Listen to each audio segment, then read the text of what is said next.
Let's turn to Pakistan now. Their Prime Minister Shehbaz Sharif was in the UAE, the United Arab Emirates. He made a bold declaration there. Sharif said Pakistan's days of begging are over. He says he's broken the begging bowl. Listen to this. Gone are the days that I will go to a brotherly country with a begging bowl. I have broken that bowl.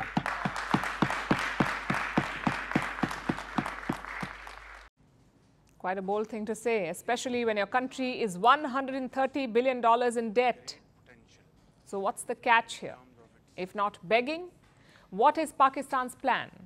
Apparently investments. Shehbaz Sharif's UAE visit was quite a short one. He was in Iran for President Ibrahim Raisi's funeral, so he hopped across to the UAE for one day. He held talks with the UAE's President MBZ, Mohamed bin Zayed Al Nahyan, MBZ, and afterwards he made a major announcement. Shehbaz Sharif said that the UAE will invest $10 billion in Pakistan, and that's a lot of money. Do we know where it will be invested?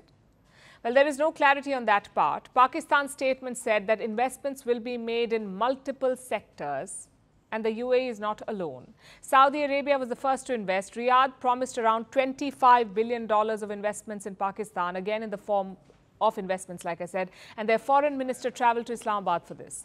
A massive business delegation flew down, so the assumption was the deals would be signed soon. In fact, Crown Prince Mohammed bin Salman was expected to visit Pakistan, but the trip has not happened yet. Meanwhile, Pakistan is also talking to the IMF, the International Monetary Fund. They want another bailout from them. How much money this time? Between $6 and $8 billion, but apparently the fund is playing hardball. The IMF wants Pakistan to prescribe some bitter pills first. Like what? Increasing tax revenue, cutting expenditures like subsidies, hiking power and gas tariffs, and selling off state assets. Only then will the IMF approve the bailout. But Prime Minister Sharif is wary of this. These measures would drive up Pakistan's inflation. They would make matters worse for the common man, and Sharif's government is already unpopular. So will he risk this bitter pill? There's only one way to know: to wait until their budget is presented. But the IMF is not Pakistan's only lender. How can we forget China? They make up almost 30% of Pakistan's foreign debt, and Islamabad wants to restructure some of it. Around $15 billion of debt. They want it restructured. This money is owed to Chinese energy producers. They run power plants in Pakistan, but the government of Pakistan has not paid them. Now, Prime Minister Sharif wants to extend these loans by around 5 years. And if China agrees to it, Pakistan will save money on repayments, around $2 billion of it. At the same time, it could risk future Chinese investments.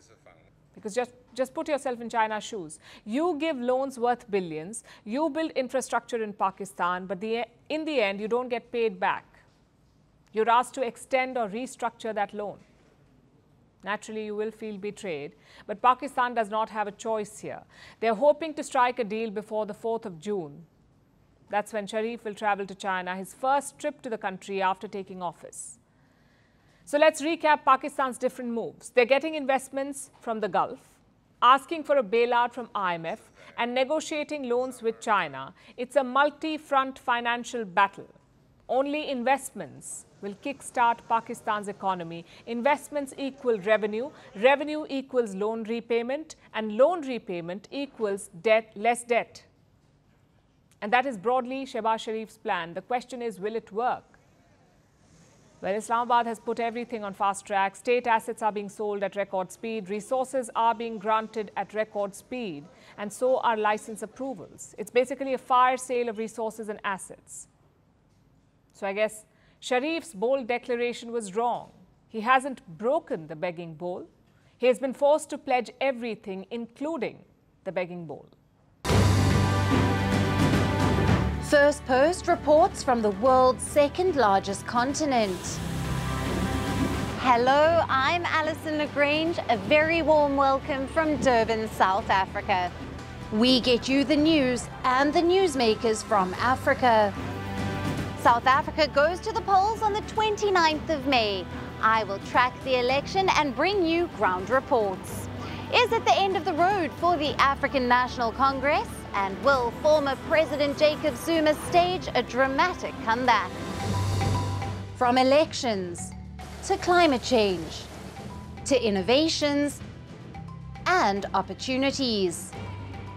As the world's attention shifts, we report from Africa, the heart of the global south. Join me every weekday live on First Post.